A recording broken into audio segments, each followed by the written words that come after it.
cuidando da família. Cuidando da família. Esse é o tema do mês. Cuidando da família. O mês de maio é considerado aí o mês da família. E como igreja nós temos essa preocupação, temos essa orientação, temos esse cuidado com a família, porque a igreja é formada pelas famílias. São várias famílias que formam a igreja, o corpo de Cristo Jesus, e nós precisamos cuidar da família. Deus é aquele que cuida, mas temos a nossa parte também a fazer. E por isso nós vamos hoje, como subtema, o tema da mensagem dentro desse cuidando da família é superando as crises. Superando as crises. Conta aí uma piada evangélica que um casal completou 50 anos de casados. 50 anos de casados. E eles foram ser entrevistados. Por quê?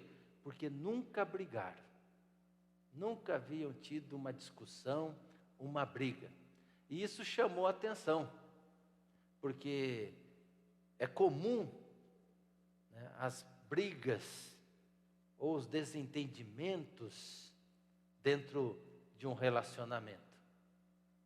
Ainda que não sejam sadias, não sejam boas, mas infelizmente nós estamos falando de pessoas, de seres humanos, que como preguei há domingos atrás, são diferentes na personalidade, no temperamento.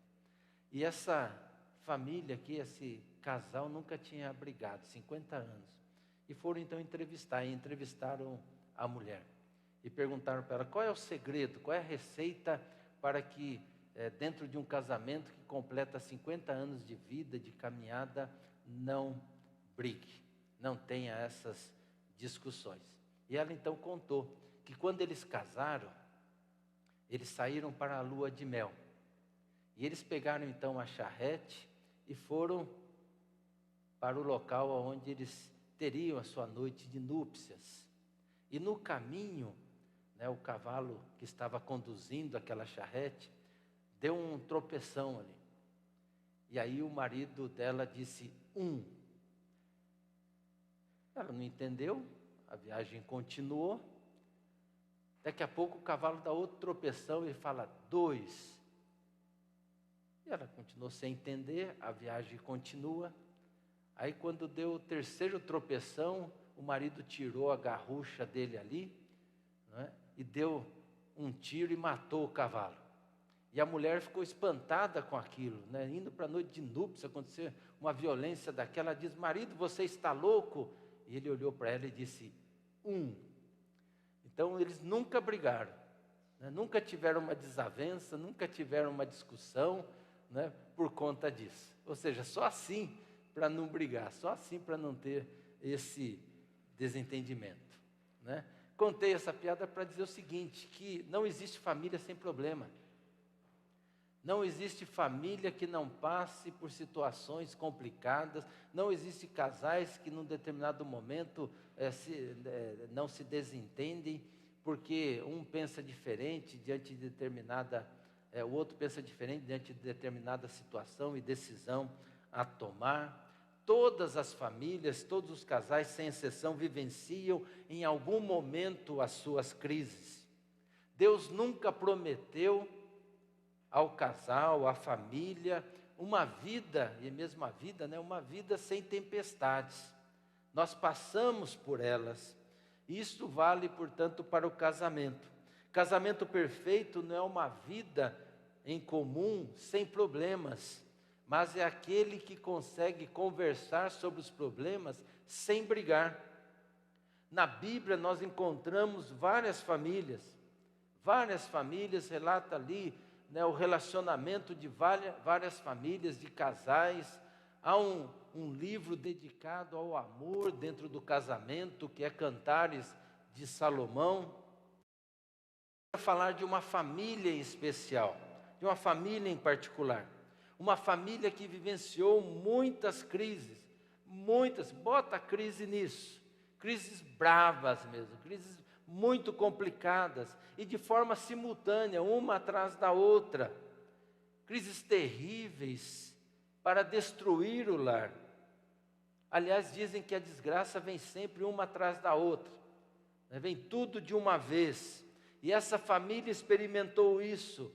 E eu estou falando aqui da família de Jó. Da família de Jó. E para isso eu quero ler com vocês lá em Jó, no capítulo 1. Jó, capítulo 1, e vamos fazer a leitura de todo este capítulo. Jó e sua família. Na terra de Uz morava um homem chamado Jó. Ele era bom e honesto, temia a Deus e procurava não fazer nada que fosse errado.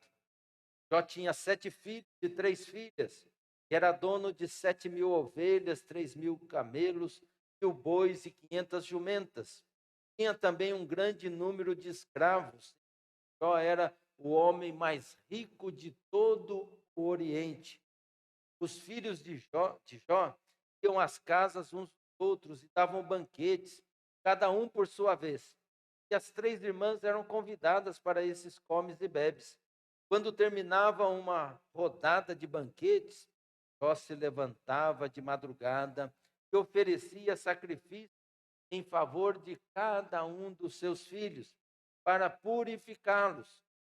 Jó sempre fazia isso porque pensava que um dos filhos poderia ter pecado, ofendendo a Deus no casamento. Chegou o dia em que os servidores celestiais vieram apresentar-se diante de Deus. É uma outra cena. Sai da família de Jó, vai ali para o céu. Vieram se apresentar os seres celestiais, os servidores celestiais diante de Deus, o Senhor. E no meio deles veio também Satanás, que se submete a Deus. O Senhor perguntou: de onde você vem vindo? Satanás respondeu: estive dando uma volta pela terra, passeando por aqui, passeando por ali. Aí o Senhor disse: você notou o meu servo Jó? No mundo inteiro não há ninguém tão bom e honesto como ele. Ele me teme e procura não fazer nada que seja errado. Satanás respondeu: será que não é por interesse que Jó teme? Tu não deixas que nenhum mal aconteça a ele, a sua família, a tudo que ele tem. Abençoas tudo o que Jó faz, e no país inteiro ele é o homem que tem mais cabeças de gado. Mas se tirares tudo o que é dele, verás que ele te amaldiçoará, sem nenhum respeito. O Senhor então disse a Satanás: pois bem, faça o que quiser com tudo o que Jó tem, mas não faça nenhum mal a ele mesmo. Então Satanás saiu da presença do Senhor. Enquanto os filhos e as filhas de Jó estavam no banquete na casa do irmão mais velho, chegou à casa de Jó um dos seus empregados que disse: nós estávamos arando a terra com os bois, as jumentas, estavam pastando ali perto. De repente, sabeus atacaram, levaram tudo, eles mataram a espada os empregados, só eu consegui escapar para trazer a notícia. Enquanto este ainda estava falando, veio o outro empregado e disse: raios caíram do céu e mataram todas as ovelhas e os pastores. Só eu consegui escapar para trazer a notícia. Enquanto este ainda estava falando, chegou um terceiro que disse: 3 bandos de caldeus nos atacaram e levaram os camelos. Eles mataram a espada os empregados e só eu consegui escapar para trazer a notícia. Enquanto este ainda estava falando, chegou mais um e disse a Jó: os seus filhos e as suas filhas estavam no meio de um banquete, na casa do seu filho mais velho. De repente veio do deserto um vento muito forte, que soprou contra a casa, e ela caiu em cima dos seus filhos e filhas. Todos eles morreram, só eu consegui escapar para trazer a notícia. Então Jó se levantou e, em sinal de tristeza, rasgou as suas roupas, rapou a cabeça, depois ajoelhou-se e encostou o rosto no chão e adorou a Deus. Aí disse assim: nasci nu, sem nada vou morrer. O Senhor deu, o Senhor tirou, louvado seja o nome do Senhor. E assim, apesar de tudo o que havia acontecido, Jó não pecou, nem pôs a culpa em Deus. Palavra do nosso Deus. Jó tinha uma família, havia constituída uma família. O desejo que todos têm de constituir família, de se casar, de ter filhos. E era uma família grande, uma família de 12 membros. Era Jó, a sua esposa, tinha 7 filhos e 3 filhas, e eles viviam unidos. Você percebe pelo texto, pelo relato do texto, que viviam num relacionamento sadio. Eles se reuniam, os irmãos se reuniam ali para celebrar, para banquetear, estavam ali sempre reunidos em festas, todos e todas. Jó era um homem temente a Deus, um homem que fazia a vontade de Deus, um homem que fazia aquilo que Deus queria que ele fizesse. O verso 1 mostra justamente essa integridade de Jó, essa obediência, esse relacionamento com Deus. Na terra de Uz morava um homem chamado Jó. Ele era bom e honesto e temia a Deus e procurava não fazer nada que fosse errado. Um homem temente, um homem que se desviava do mal, um homem íntegro. Isso mostra o seu caráter, e certamente Jó criava os seus filhos dessa forma, passando esse testemunho, passando esse ensinamento, esse caráter e essa personalidade aos seus filhos. Jó e a sua esposa tiveram, portanto, 7 filhos e 3 filhas. E eles viviam também numa tranquilidade financeira, não passavam necessidades, não passavam por situações complicadas. O verso 2 diz que Jó tinha 7 filhos e 3 filhas, e aí começa a falar de tudo que ele era dono, mas no finalzinho do versículo diz: Jó era o homem mais rico de todo o Oriente, o homem mais rico ali da região, o homem mais rico daquele local. Portanto, era uma família abençoada, uma família próspera, uma família tranquila, uma família que podia levantar as mãos para os céus e agradecer todos os dias: obrigado, Senhor, pelas bênçãos, porque o Senhor tem nos abençoado com muito mais do que nós precisamos, com muito mais do que nós necessitamos. O Senhor tem nos dado todas as coisas. Jó, acho que olhava para a sua família, olhava para os seus filhos, viam as festas dos seus filhos, ali todos presentes, todos participando, e falava: obrigado por essa comunhão, por essa unidade da família. E Jó levantava pela manhã, e ele ia fazer melhor de madrugada, ia fazer sacrifícios pelos filhos. Ele se preocupava com a vida espiritual dos seus filhos, se preocupava com a vida espiritual, e ali fazia sacrifícios para que Deus perdoasse os pecados dos seus filhos, se algum momento eles pecarem, inclusive por pensamento. Ou seja, ele não via nada de errado nas festas, naquilo que eles estavam fazendo, não havia nada de errado, eles se conduziam de maneira correta, porque Jó passava essa orientação para a vida deles. A vida de Jó era um exemplo, mas quem sabe pecavam por pensamentos, então ele fazia ali sacrifícios, pedindo perdão de Deus sobre a vida dos seus filhos.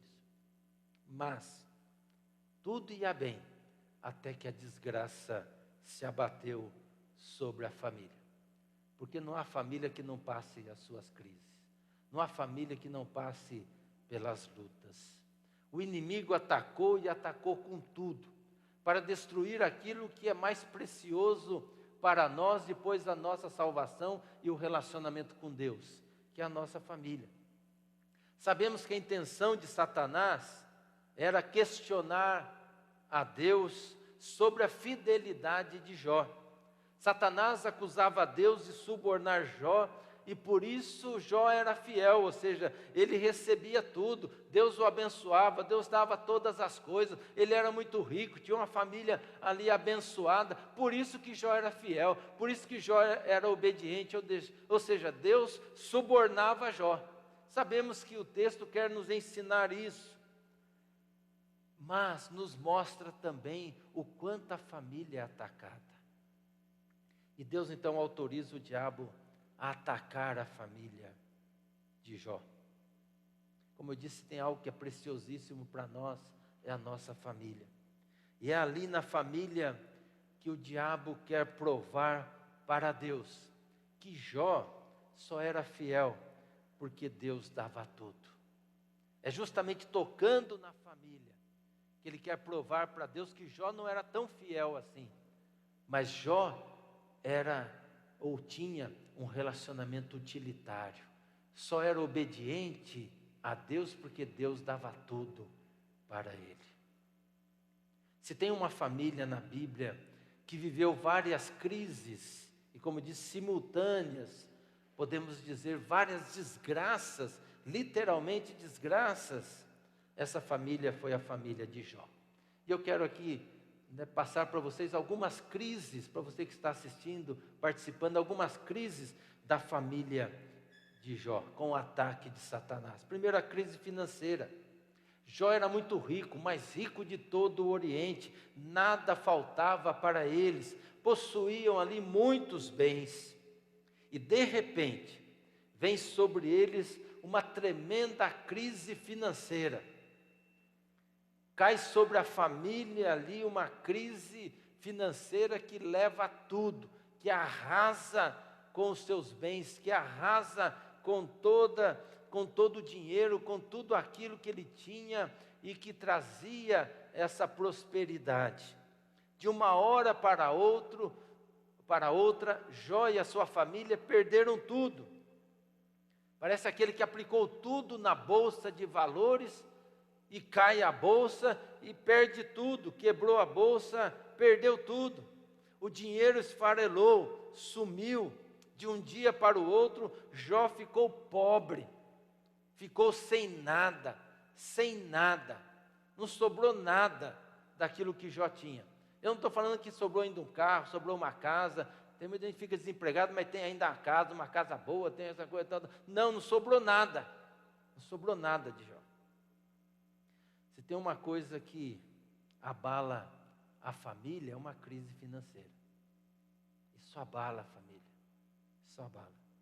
Nessas horas, a promessa de ser fiel na riqueza e na pobreza some.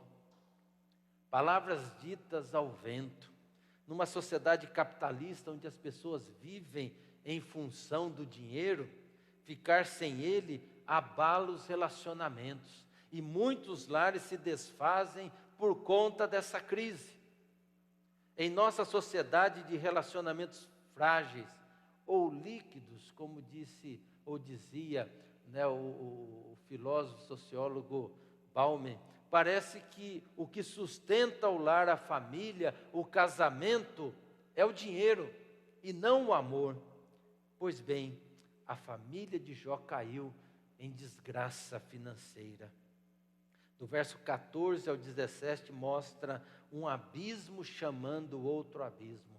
Era um empregado vindo falar do que aconteceu com ali os seus animais, com o que aconteceu com os outros animais, com o que aconteceu com as suas coisas, ou seja, as notícias ruins chegando uma atrás da outra.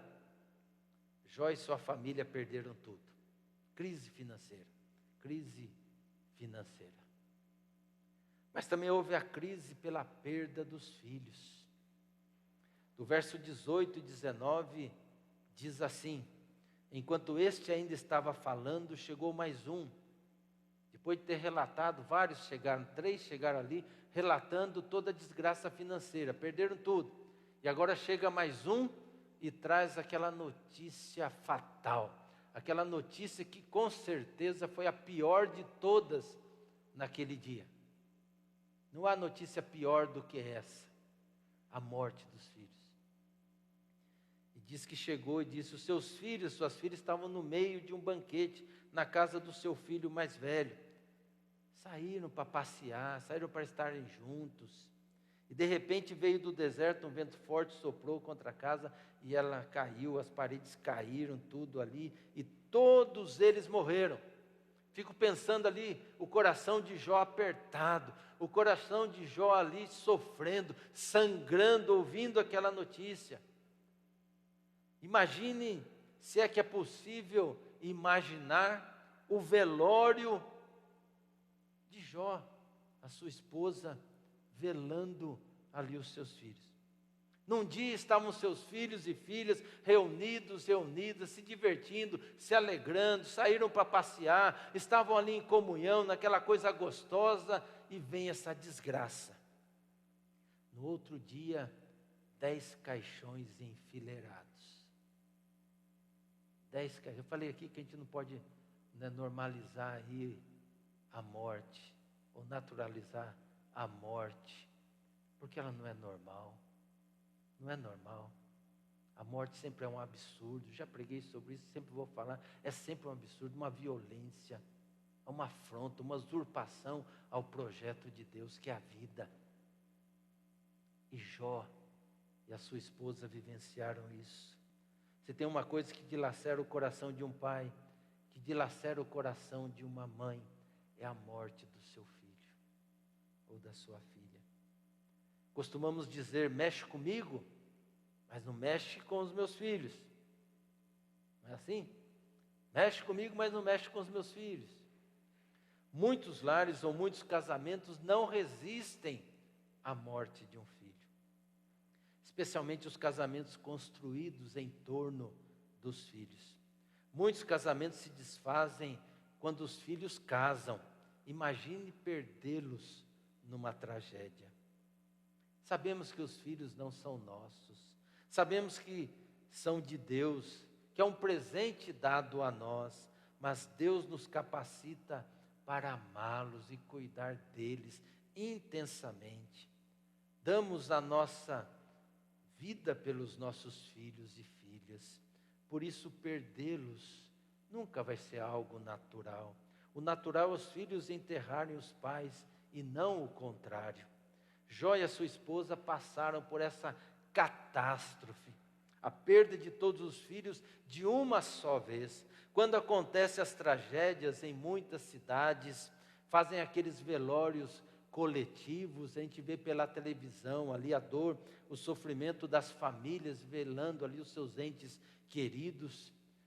No caso de Jó e a sua esposa, o velório era o coletivo dos seus filhos e filhas. Não há crise pior que essa. Crise financeira, crise com a morte dos seus filhos e filhas, mas vem mais uma crise, é a crise da saúde. Jó fica doente, e Jó fica muito doente, não é só doente, mas fica muito doente. Lá no capítulo 2, no verso 7 diz: aí Satanás saiu da presença do Senhor e fez com que o corpo de Jó ficasse coberto de feridas horríveis, desde as solas dos pés até o alto da cabeça. Ou seja, Jó ficou podre, literalmente podre. O contexto é que Satanás voltou depois de tirar todos os bens, depois de tirar os filhos de Jó. Jó permaneceu firme, como nós lemos. Deus deu, Deus tomou, bendito seja o nome do Senhor. Ou seja, Deus está no controle de tudo, ainda que eu não entenda o porquê de tudo isso, o porquê dessa desgraça. Deus está no controle, eu louvo ao Senhor por isso. E aí o capítulo 2, Satanás se apresenta de novo ali diante de Deus com os outros seres celestiais. E aí Deus fala, está vendo, Jó permaneceu fiel. Ele fala, também ele tem saúde. É comum a gente ouvir isso, se estou com saúde, está tudo bem. Está tudo bem. Então, tira a saúde dele. Toca nele, então, você vai ver se ele vai continuar sendo obediente, vai continuar sendo fiel. E aí Deus permite, Satanás vem com tudo. E aí instala uma doença no corpo, no organismo de Jó, que o deixa destruído. Jó já havia perdido tudo, seus filhos e filhas, já havia perdido os seus bens, agora perde também a saúde, não tem nem força para voltar a trabalhar, para tentar reconquistar, tentar reconstruir ali a família, não. Agora está ali sentado, está ali pegando cacos de telha para passar nas suas feridas. Fica tomado de feridas em todo o corpo. Além da dor, do sofrimento que uma doença causa, ela gera também outras crises no relacionamento, na família. Uma delas é no relacionamento conjugal, pois com a sua enfermidade, acabou o relacionamento ali, acabou a relação sexual entre eles. Não havia mais desejo, não havia mais contato. Jó estava podre, cheio de feridas. E é nesse contexto que a sua mulher chega para Jó e diz o seguinte, lá no verso 9 do capítulo 2: você ainda continua sendo bom? Amaldiçoa esse Deus e morre. Morre, Jó. Não tem mais nada, acabou tudo. Acabou tudo. Acabou dinheiro, acabou bens, acabou filhos e filhas, acabou o nosso relacionamento, acabou tudo. Você está sem saúde, está aí podre, não tem mais nada para fazer. Amaldiçoa a Deus e morre. E Jó, com toda a paciência, responde para ela: você está doida, mulher? Você está maluca? Você está dizendo bobagem? Se Deus deu coisas boas, por que não vai dar coisas ruins? Ou seja, Deus está no controle de tudo, porque no Israel primitivo, Deus é a razão primeira e última de todas as coisas, e ponto final. Ele é soberano sobre todas as coisas. Acabou tudo. Acabou o respeito, acabou a compreensão, acabou a paciência entre eles, acabou tudo. Ou seja, é uma família que literalmente foi destruída. Perdeu os bens, perdeu os filhos e filhas, perdeu a saúde, perdeu o relacionamento conjugal. Nenhuma família consegue resistir a tantas crises, tantas desgraças, a não ser que Jesus esteja nessa parceria. A não ser que Jesus esteja nesse negócio chamado família. A família só consegue superar as crises nas mãos de Deus. Só com Deus a gente pode suportar e vencer todas as crises que vêm sobre o nosso lar. Só com Deus a gente pode suportar e vencer os ataques de Satanás, que quer destruir sim a família. Rui Barbosa dizia que a família é a célula máter da sociedade. Se destrói a família, acaba com a sociedade. O que sustenta a sociedade é justamente a família, são esses laços familiares. Acaba com isso e acaba-se a sociedade. E Satanás, então, ele tenta destruir constantemente a família. Mas o que sustenta uma família não é a capacidade do homem ou da mulher, não é fazendo cursos aí de autoajuda, de coaching, não é tendo muito dinheiro, não é frequentando uma igreja, tendo uma religião. Tudo isso pode ajudar, tudo isso pode ser buscado, mas só se consegue superar as crises se Jesus estiver nesse negócio chamado casamento, chamado família. Deus tem que estar presente dentro da família. O casamento de Jó enfrentou todas essas crises e venceu, porque Deus sempre esteve ao lado deles. Deus nunca se ausentou, Deus sempre esteve com Jó, sempre esteve ali com Jó e a sua esposa, sempre sustentando, fortalecendo, amparando, renovando as forças de Jó. É por isso que lá no capítulo 42, lá no final do livro de Jó, no versículo 5, ele diz: antes eu conhecia só de ouvir falar, mas agora eu te vejo com os meus próprios olhos, agora eu te conheço, eu passei por tudo isso, por toda essa experiência, porque o Senhor estava no controle, e o Senhor me deu a vitória, e agora eu conheço o Senhor, eu posso dizer, eu conheço a Deus. Ele experimentou todas essas crises no seu lar, na sua família, mas nunca, em nenhum momento, Deus o abandonou. Em nenhum momento ele esteve sozinho. Em todo momento, Deus esteve ao seu lado e aprendeu a conhecer a Deus em meio a todas estas crises. E digo mais, não só ele experimentou isso, a presença de Deus, o cuidado de Deus, mas também a sua mulher. O livro de Jó não narra isso, mas está implícito isso. O texto não narra a história dela, aliás, nem sabemos qual é o nome da mulher de Jó. Não sabemos. Há um livro apócrifo aí de Jó que fala o nome dela, Itzá. Mas é um livro apócrifo, então nós não temos aí comprovação escriturística daquilo que é inspirado por Deus sobre a mulher de Jó e o nome da mulher de Jó. Mas o fato é que em toda essa crise, essa mulher esteve ao lado de Jó, mesmo que houve momentos que brigaram, amaldiçoou a Deus e morre, e ele diz, você está louca, ou seja, há um desentendimento, há uma briga, há ali um momento complicado, turbulento por tudo aquilo que estava acontecendo, mas ela sempre esteve do lado de Jó, nunca o abandonou, diante da perda dos bens, diante da perda dos filhos e filhas, diante da perda do relacionamento conjugal, da relação sexual, ficou sempre ao lado de Jó. Porque no capítulo 42, quando Deus restitui tudo novamente, em dobro agora, a Jó. Capítulo 42, no verso 13, diz assim, também foi pai de 7 filhos e 3 filhas. Sabe com quem ele teve 7 filhos e 3 filhas? Com essa mulher, com a mesma mulher que em todo esse processo, em todas essas crises, eles permaneceram juntos. A sua esposa, essa que nem nome sabemos, mas que permaneceu ao lado dele. Deus restaurou tudo na vida de Jó e da sua esposa. Restaurou a saúde, restaurou os bens, restaurou o relacionamento conjugal, a vida sexual, e isso fez com que ela comparecesse, e eles comparecessem, os dois, mais 10 vezes, fora as tentativas. Vocês estavam lá, com a mesma mulher, Jó e sua esposa, que vivenciaram todas as crises terríveis, que destrói qualquer casamento ou família, se não tiver Deus como fundamento do lar. Se Deus não tiver, não aguenta, pode ser um ventinho que vai desabar. Jesus deve ser a coluna central do casamento, da família. A cerimônia religiosa num casamento, e é interessante isso, porque a cerimônia religiosa para nós é um culto a Deus. É um culto. Só que normalmente a gente se esquece disso. E a gente quer fazer ali nessa cerimônia tudo que a gente acha que é bonito, que é belo, tal, e nem se preocupa que é um culto a Deus. Quem tem que estar gostando disso não são os convidados, é Deus, é oferta ao Senhor. Culto é isso, é oferta. Nós fazemos para louvor e a glória de Deus.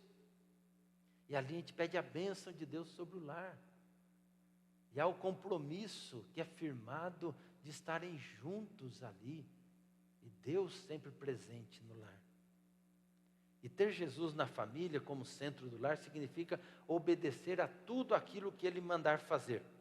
Não adianta chamar Jesus para, convidar Jesus para o casamento, convidar Jesus para morar junto com a gente, se Ele manda e a gente não obedece. Não vai adiantar nada, daí não adianta reclamar, não está dando certo, não aguento essa mulher, não aguento o homem, não dá, olha, lógico que não vai dar mesmo, você não obedece aquilo que Deus quer. É fazer aquilo que Maria falou para os serventes, para os empregados, lá em Caná da Galileia, naquela festa de casamento. Maria diz assim, lá em João 2,5, façam o que Ele mandar. É muito sugestivo isso, porque era numa festa de casamento. Façam o que Ele mandar. Se fizer o que Jesus mandar, não tem erro. Isso eu garanto, isso eu posso prometer. Não posso prometer que não vai ter crise, não vai ter problema, não vai ter dificuldade, mas se fizer, vai vencer. É o que Jesus disse no final do Sermão do Monte. O Sermão do Monte, ou o Sermão da Montanha, vai do capítulo 5º ao capítulo 7º de Mateus. São vários ensinamentos. E aí vou passar uma lista para vocês dos ensinamentos que Jesus ali falou, ensinou, não só aos discípulos, como também a toda a multidão. Fala sobre a verdadeira felicidade, ser sal e luz do mundo, não odiar as pessoas, a hipocrisia, ele fala sobre essa hipocrisia em relação ao adultério, o divórcio como um instrumento de dominação masculina, o não fazer juramentos, não se vingar, amar os inimigos, ser solidário e generoso com os que necessitam, sobre como nós devemos orar. Ele fala sobre o verdadeiro jejum, juntar riquezas no céu e não na terra, sobre encher os nossos olhos com graça, sobre as nossas ansiedades e confiança na provisão do Pai, não julgar jamais, a bondade de Deus, os 2 caminhos, o estreito que vai para o céu e o largo que leva para o inferno, os falsos profetas que mesmo falando de Deus na verdade não são de Deus.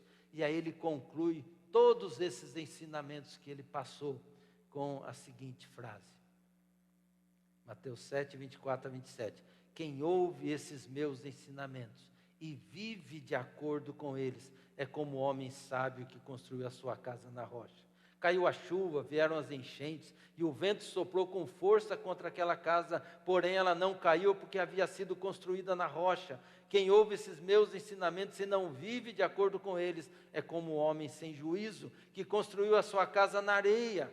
Caiu a chuva, vieram as enchentes, e o vento soprou com força contra aquela casa, e ela caiu e ficou totalmente destruída. Jesus e sua palavra é a rocha que sustenta o casamento, que sustenta o lar, que sustenta a família. Só com Jesus nós podemos superar as crises no nosso lar, mas precisamos fazer a nossa parte. E qual é a nossa parte? Obedecer a tudo o que Jesus mandar. O casamento de Jó é um exemplo de superação. Superação da crise financeira. Em tempos de pandemia, esse tem sido o medo de muita gente. É um medo natural, é o desemprego, são os negócios que estão se fechando, situação complicada, tem gente que não tem literalmente o que comer. Mas precisamos neste momento confiar que Deus está no controle. Aquilo que Jó disse, Deus deu, Deus tomou, bendito seja o nome do Senhor, Ele está no controle. Há muita gente enferma e essa doença ainda continua sendo um mistério para a ciência. Cada organismo reage de forma diferente, alguns ficam muito ruins, mas o nosso Deus é todo poderoso, é o Deus do milagre, e nós temos visto isso acontecer. Mas milagre não acontece a todo momento, a toda hora. Deus está no controle, por isso o casamento de Jó é também uma superação da morte. Muitas vidas estão perdendo a batalha para o Covid, ou por outras enfermidades, acidentes, tragédias. E essa é a superação mais difícil. Se é que nós podemos falar em superação diante da morte. Mas é diante dela que devemos crer no Cristo que venceu a morte, no Cristo que nos dá vitória sobre a morte, no Deus que experimentou a morte, que vivenciou a solidão da tumba, 3 dias ali na tumba fria, mas ressuscitou ao 3º dia. Portanto, a morte não tem a última palavra, mas sim a vida em Cristo Jesus. Nele, por Ele, nós podemos superar as nossas crises na vida, no casamento, no lar, na família. E por pior que seja, pense no lar de Jó e creia que em Cristo nós somos mais do que vencedores, porque Cristo Jesus sustenta a nossa vida, sustenta o nosso lar, sustenta a nossa família. Eu sei que quando vem a crise é muito difícil. E aqui não estou minimizando, não. Pelo contrário, eu acho que foi bastante realista ao descrever as crises no lar de Jó. E nós passamos por elas, mas Jó venceu. E se Jó venceu porque Deus estava com ele, nós também podemos vencer. E que Jesus faça parte do seu lar, faça parte da sua vida. Entronize Jesus aí no seu coração e no seu lar. Coloque Ele no centro da sua vida, do seu casamento e da sua família. Construa o seu lar sobre a rocha que é Cristo Jesus e a sua palavra. Obedeça tudo que Ele mandar. Tudo que Ele mandar. Porque se você não fizer isso, seu lar vai estar na areia. E areia é o dinheiro, areia são as pessoas, areia são os políticos, areia é o pastor, mas a rocha é Cristo Jesus. É Ele, por Ele e nele é que nós somos mais do que vencedores. Deus abençoe o seu lar, Deus abençoe a sua família, Deus abençoe o seu casamento.